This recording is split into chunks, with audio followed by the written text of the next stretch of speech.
ನಮಸ್ಕಾರ. ಮಡೆನೂರು ಮನು ಬಗ್ಗೆ ನಿಮ್ಮ ಮೆಗಾ ಸುದ್ದಿ ಸಾಕಷ್ಟು ಸುದ್ದಿಗಳನ್ನು ಪ್ರಸಾರ ಮಾಡಿತ್ತು. ಅದನ್ನು ಕೇಳಿದಂತ ನೀವು ಕಮೆಂಟ್ಗಳನ್ನು ಕೂಡ ಮಾಡಿದ್ರಿ. ಅದರಲ್ಲೂ ಶಿವಣ್ಣನ ಬಗ್ಗೆ ಮಾತನಾಡಿದ್ದು, ದರ್ಶನ್ ಬಗ್ಗೆ ಮಾತನಾಡಿದ್ದು, ಧ್ರುವ ಸರ್ಜಾ ಬಗ್ಗೆ ಮಾತನಾಡಿದ್ದು, ನಟರ ಸಾವಿನ ಬಗ್ಗೆ ಮಾತನಾಡಿದ್ದು, ನಟರ ಸಾವನ್ನ ಬಯಸಿದ್ದು. ಈ ಆಡಿಯೋವನ್ನು ನೀವು ಕೇಳಿ ಮೆಗಾ ಸುದ್ದಿಗೆ 100ಕ್ಕೂ ಹೆಚ್ಚು ಕಮೆಂಟ್ಗಳನ್ನು ಹಾಕಿದ್ದೀರಾ. ಯಾರೆಲ್ಲ ನೀವು ಕಮೆಂಟ್ ಹಾಕಿದ್ದೀರೋ ಅವರೆಲ್ಲರಿಗೂ ಇದು ಗುಡ್ ನ್ಯೂಸ್. ಮಡೆನೂರು ಮನುಗೆ ತಕ್ಕ ಶಾಸ್ತಿ ಆಗಿದೆ.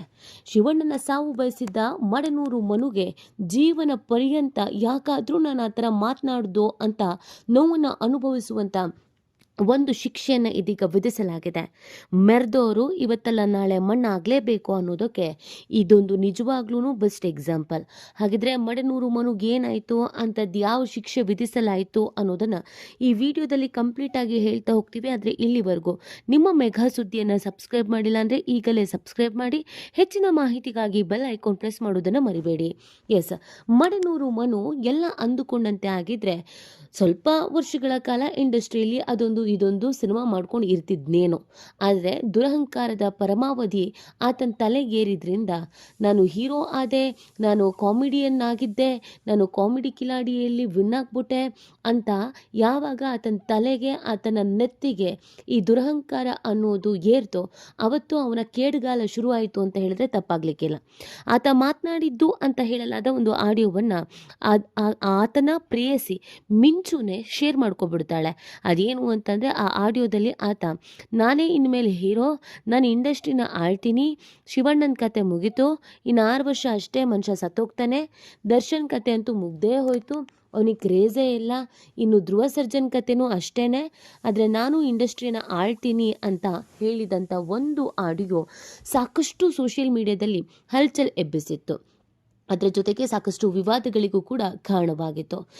2 ದಿನದಿಂದ ಮಡೆನೂರು ಮನು ಮಾತನಾಡಿದ್ದ ಆ ಆಡಿಯೋ ವೈರಲ್ ಆಗಿದ್ದೇ ತಡ ಇದೀಗ ಆತನ ವಿರುದ್ಧ ಕರೆಕ್ಟ್ ಆದಂಥ ಆ್ಯಕ್ಷನನ್ನು ತೆಗೆದುಕೊಳ್ಳಲಾಗಿದೆ. ಹೌದು, ಕೆಲವರು ಇದು ಮಾತನಾಡಿದ್ದು ಮಡೆನೂರು ಮನುನ ಅಂತ ಕೇಳ್ತಾ ಇದ್ರು. ಇನ್ನು ಕೆಲವರು ಅವನ್ನೇ ಮಾತಾಡಿರೋದು, ಅವನ್ನ ಧ್ವನಿ ನೋಡಿದ್ರೇ ಗೊತ್ತಾಗುತ್ತೆ ಇದು ಅವನೇ ಮಾತಾಡಿದ್ದು ಅಂತ ಹೇಳಿದರು. ಇದೆಲ್ಲದರ ನಡುವೆ ಇದೀಗ ಮಡೆನೂರು ಮನುವನ್ನು ಕನ್ನಡ ಇಂಡಸ್ಟ್ರಿಯಿಂದ ಬ್ಯಾನ್ ಮಾಡಲಾಗಿದೆ. ಇನ್ನು ಯಾವುದೇ ಸಿನಿಮಾಗಳಲ್ಲಿ ಆತ ನಟಿಸೋ ಹಾಗಿಲ್ಲ, ಆತನಿಗೆ ಯಾವುದೇ ಸಿನಿಮಾಗಳ ಆಫರನ್ನು ಕೂಡ ಕೊಡೋದಿಲ್ಲ. ಇನ್ಮೇಲೆ ಅವನು ಮೊದಲು ಏನು ಕೆಲಸ ಮಾಡ್ಕೊಂಡಿದ್ನೋ ಅದೇ ಕೆಲಸ ಮಾಡಬೇಕು. ಸಿನಿಮಾ ಮಾಡೋ ಹಾಗಿಲ್ಲ, ಯಾವುದೇ ರಿಯಾಲಿಟಿ ಶೋಗಳಲ್ಲಿ ಭಾಗಿಯಾಗೋದಿಲ್ಲ, ಒಂದೇ ಒಂದು ಚಿಕ್ಕ ಆಫರ್ ಕೂಡ ಅವನಿಗೆ ಹೋಗೋದಿಲ್ಲ. ಯಾಕಂದರೆ ಅವನನ್ನು ಪರ್ಮನೆಂಟಾಗಿ ಬ್ಯಾನೇ ಮಾಡಲಾಗಿದೆ. ಇದಕ್ಕೆ ಸಂಬಂಧಪಟ್ಟಂತೆಗೆ ನಿರ್ಮಾಪಕರ ಸಂಘದ ಅಧ್ಯಕ್ಷ ಉಮೇಶ್ ಬಣಕರ್ ಅವರು ಮಾಹಿತಿಯನ್ನು ಹಂಚಿಕೊಂಡಿದ್ದಾರೆ. ತಮ್ಮ ಅಸಮಾಧಾನವನ್ನು ಆಕ್ರೋಶವನ್ನು ಕೂಡ ಹೊರಹಾಕಿದ್ದಾರೆ. ಉಮೇಶ್ ಅವರು ಹೇಳಿದ ಏನು ಅಂತ ಅಂದರೆ, ಮಡೆನೂರು ಮನು ಡಾಕ್ಟರ್ ಶಿವರಾಜ್ ಕುಮಾರ್ ಮತ್ತು ದರ್ಶನ್ ಹಾಗೆ ಧ್ರುವ ಸರ್ಜಾ ಅವರ ಬಗ್ಗೆ ಮಾತನಾಡಿರುವಂಥ ಒಂದು ಆಡಿಯೋ ಸಿಕ್ಕಾಪಟ್ಟೆ ವೈರಲ್ ಆಗಿತ್ತು. ಅಖಿಲ ಕರ್ನಾಟಕ ಡಾಕ್ಟರ್ ರಾಜ್ಕುಮಾರ್ ಅಭಿಮಾನಿ ಸಂಘಗಳ ಒಕ್ಕೂಟ ಕೂಡ ಇದಕ್ಕೆ ಸಂಬಂಧಪಟ್ಟಂತೆಗೆ ಅಸಮಾಧಾನವನ್ನು ವ್ಯಕ್ತಪಡಿಸಿತ್ತು. ಅದರ ಜೊತೆಗೆ ಆತ ಇನ್ನೂ ಬೆಳೆದೇ ಇಲ್ಲ, ಸೊ ಇನ್ನು ಬೆಳೆಯೋದಕ್ಕಿಂತ ಮುಂಚಿತವಾಗಿ ಈ ಥರ ದುರಂಕಾರದ ಮಾತುಗಳನ್ನು ಆಡ್ತಾನೆ, ಸ್ಟಾರ್ ನಟರ ಬಗ್ಗೆ ಮಾತನಾಡ್ತಾರೆ. ಅದರಲ್ಲೂ ನಮ್ಮ ಡಾಕ್ಟರ್ ಶಿವರಾಜ್ ಕುಮಾರ್ ಅವರು ಇಡೀ ಕರ್ನಾಟಕದ ಜನ ಅವರ ಆರೋಗ್ಯ ಚೆನ್ನಾಗಿರಲಿ ಅಂತ ದೇವರ ಬಳಿ ಪ್ರಾರ್ಥನೆ ಮಾಡ್ಕೊಂಡಿದ್ದಿದೆ. ಅವರ ಆರೋಗ್ಯ ಏರುಪೇರಾದಾಗ ಕಣ್ಣೀರು ಹಾಕಿದ್ದಿದೆ. ಅಂಥ ಮನುಷ್ಯನ ಸಾವು ಬಯಸಿದಂಥ ಕಾರಣಕ್ಕೆ ರಾಜ್ಯದಾದ್ಯಂತ ಇಡೀ ಕರ್ನಾಟಕದ ಅನೇಕ ಪ್ರದೇಶಗಳಲ್ಲಿ ಈಗಾಗಲೇ ಕೇಸನ್ನು ದಾಖಲಿಸಲಾಗಿದೆ. ಈ ಕೇಸ್ಗೆ ಸಂಬಂಧಪಟ್ಟಂತೆಗೆ ಡಾಕ್ಟರ್ ಶಿವರಾಜ್ ಕುಮಾರ್ ಅವರ ಕುಟುಂಬ ಆಗಲಿ ಅಥವಾ ದರ್ಶನ್ ಅವರ ಕುಟುಂಬ ಆಗಲಿ ಅಥವಾ ಧ್ರುವ ಸರ್ಜಾ ಅವರ ಕುಟುಂಬ ಆಗಲಿ ಕನ್ನಡ ಚಿತ್ರರಂಗದ ಯಾರೊಬ್ಬ ನಟರು ಕೂಡ ಮಡೆನೂರು ಮನುಗೆ ಕೇಡನ್ನು ಬಯಸಿಲ್ಲ. ಆದರೆ ಆತ ಅದ್ಯಾಕೆ ಈ ಥರ ಮಾತಾಡ್ದ ಅನ್ನೋದು ನಮಗೆ ನಿಜವಾಗ್ಲೂ ಗೊತ್ತಿಲ್ಲ. ಸೊ ಇದೆಲ್ಲದರ ಬೆನ್ನಲ್ಲೇ ನಮಗೆ ನಿಜವಾಗ್ಲೂ ಬೇಸರ ಆಗಿದೆ. ಹೀಗಾಗಿ ಕರ್ನಾಟಕದ ಅನೇಕ ಜಿಲ್ಲೆಗಳಲ್ಲಿ ಮಂಡ್ಯ, ಮೈಸೂರು, ತುಮಕೂರು, ಚಿತ್ರದುರ್ಗ ಹೀಗೆ ಅನೇಕ ಭಾಗಗಳಲ್ಲಿ ಶಿವಣ್ಣನ ಅಭಿಮಾನಿಗಳು ಮಡೆನೂರು ಮಂಜು ವಿರುದ್ಧ ಕೇಸನ್ನು ದಾಖಲಿಸಿದ್ದಾರೆ. ಇದು 100ಕ್ಕೂ ಹೆಚ್ಚು ಕೇಸನ್ನು ದಾಖಲಿಸಲಾಗಿದೆ.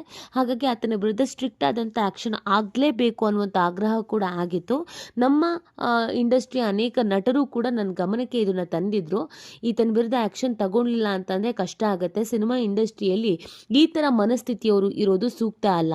ಎಲ್ಲರೂ ತಗ್ಗಿ ಬಗ್ಗಿ ನಡಿಬೇಕು. ಇವನು ಇನ್ನೂ ಮಾಡಿರೋದೇ ಒಂದೇ ಒಂದು ಸಿನಿಮಾ, ಈಗಲೇ ಈ ಥರ ಆಗಿದೆ ಅಂತ ಅಂದರೆ ಮುಂದೆ ಇದು ಇನ್ನೂ ಕಷ್ಟ ಆಗತ್ತೆ. ಹಾಗಾಗಿ ಈತನನ್ನು ಈ ತಕ್ಷಣಕ್ಕೆ ಬ್ಯಾನ್ ಮಾಡೋದು ಸೂಕ್ತ ಅನ್ನುವಂಥದ್ದನ್ನು ಹೇಳಲಾಗಿತ್ತು. ಹಾಗಾಗಿ ಚರ್ಚಿಸಿ ಎಲ್ಲರೂ ಒಂದು ನಿರ್ಧಾರಕ್ಕೆ ಬಂದು ಎಲ್ಲ ಠಾಣೆಗಳಲ್ಲೂ ಇವನ ಮೇಲೆ ಎಷ್ಟು ಕಂಪ್ಲೇಂಟ್ ಆಗಿದೆ ಅಂತ ಚೆಕ್ ಮಾಡಿದಾಗ 100ಕ್ಕೂ ಅಧಿಕ ಕಂಪ್ಲೇಂಟ್ ಆಗಿದೆ ಅನ್ನೋದು ಗೊತ್ತಾಗಿ ಈತನನ್ನು ಪರ್ಮನೆಂಟ್ ಆಗಿ ಕನ್ನಡ ಇಂಡಸ್ಟ್ರಿಯಿಂದನೇ ಬ್ಯಾನ್ ಮಾಡಲಾಗಿದೆ ಅನ್ನೋದನ್ನು ತಿಳಿಸಿದ್ದಾರೆ. ಅಲ್ಲಿಗೆ ಕಷ್ಟಪಟ್ಟು ಸಂಪಾದಿಸಿದಂಥ ಆತನ ಹೆಸರು, ಯಶಸ್ಸು ಎಲ್ಲವೂ ಕೂಡ ನೀರಲ್ಲಿ ಹೋಮ ಆಗಿ ಹೋಗಿದೆ. ಬಾಯ ಮುಚ್ಕೊಂಡು ತೆಪ್ಪಗೆ ತಾನಾಯಿತು ತನ್ನ ಕೆಲಸ ಆಯಿತು ಅಂತ ಇದ್ದಿದ್ರೆ ಚಿಕ್ಕಣ್ಣನ ಥರನೋ ಯಾರೋ ಥರ ಕಾಮಿಡಿಯನ್ ಆದ್ರಾಗೂ ಇರ್ಬೋದಿತ್ತು, ಅಥವಾ ಯಾರಿಗೆ ಗೊತ್ತಿತ್ತು ಮುಂದೆ ಮಡೆನೂರು ಮನು ಅವರು ಶರಣ್ ಥರ ಹೀರೋನೂ ಆಗ್ಬೋದಿತ್ತು. ಆದರೆ ಒಂದು ಸಿನಿಮಾ ಮಾಡಿದ್ದಕ್ಕೇನೆ ನಾನೇ ಹೀರೋ, ಸ್ಯಾಂಡಲ್ವುಡ್ಡನ್ನು ನಾನೇ ಆಳ್ಬಿಡ್ತೀನಿ, ಎಲ್ಲ ಸತ್ತೋಗ್ಬಿಡ್ತಾರೆ ಅಂತ ಮಾತನಾಡಿದಂಥ ಒಂದು ಆಡಿಯೋದಿಂದ ಇವತ್ತು ಆತನ ಕೆರಿಯರ್ ಫುಲ್ ಸ್ಟಾಪ್ ಬಿದ್ದಿದೆ. ಅದಕ್ಕೇ ನಮ್ಮ ಹಿರಿಯರು ಹೆಣ್ಣು ಹೊನ್ನು ಮಣ್ಣು ಇದರ ಹಿಂದೆ ಹೋಗಬಾರ್ದು ಅಂತ ಹೇಳೋದು. ಮಿಂಚು ಹಿಂದೆ ಹೆಂಡತಿ ಇದ್ರೂ ಹೋಗಿ ಅಲ್ಲಿ ಕುಡಿದು ಬಾಯಿಗೆ ಬಂದಂಗೆ ಸ್ಟಾರ್ಗಳ ಬಗ್ಗೆ ಮಾತನಾಡಿದ್ದಕ್ಕೆ ಇವತ್ತು ಆತನ ಕೆರಿಯರ್ ಎಂಡ್ ಆಗಿದೆ. ಇದು ಮಡೆನೂರು ಮನು ತನ್ನ ಭವಿಷ್ಯಕ್ಕೆ ತಾನೇ ಕಲ್ಲು ಹಾಕ್ಕೊಂಡಿದ್ದು. ಸೊ ಇದಕ್ಕೆ ಸಂಬಂಧಪಟ್ಟಂತೆ ಆತ ಇನ್ನೇನು ಹೇಳ್ತಾನೋ ಗೊತ್ತಿಲ್ಲ. ಇನ್ನು ಜೈಲಲ್ಲಿರೋದ್ರಿಂದ ಹೊರಗೆ ಬಂದ ಮೇಲೆ ಈ ಆಘಾತನ ಹೆಂಗೆ ಸಹಿಸ್ಕೊಳ್ತಾನೆ ನೋಡಬೇಕು. ಈ ಬಗ್ಗೆ ನಿಮ್ಗೇನು ಅನಿಸುತ್ತೆ ಅನ್ನೋದನ್ನು ನೀವು ಕೂಡ ಕಮೆಂಟ್ ಮಾಡಿ ನಿಮ್ಮ ಅನಿಸಿಕೆ ಅಭಿಪ್ರಾಯವನ್ನು ತಿಳಿಸಬಹುದು. ಶಿವರಾಜ್ ಕುಮಾರ್ ಇನ್ನೊಂದು 6 ವರ್ಷ ಸತತ ನನಗೆ ಗೊತ್ತು. ಧ್ರುವ ಸರ್ 8 ವರ್ಷ, ದರ್ಶನ್ ಸತೋದ ಯಾರೋ ಮೊಬೈಲ್ ರೆಕಾರ್ಡ್ ಮಾಡಿದ್ದಾರೆ. ದರ್ಶನ್ ಸರ್ ಒಂದು 6 ವರ್ಷ ಕ್ರೇಜ್ ಇರುತ್ತೆ ಸಿನಿಮಾ ಮಾಡಲ್ಲ. ಅವ್ರ 3 ಜನ ಮಧ್ಯೆ ಕಾಂಪಿಟೇಷನ್ ಕೂಡ ಕುಂತ ಗಂಡುಗಲ್ಲಿರಿ ನಾನು.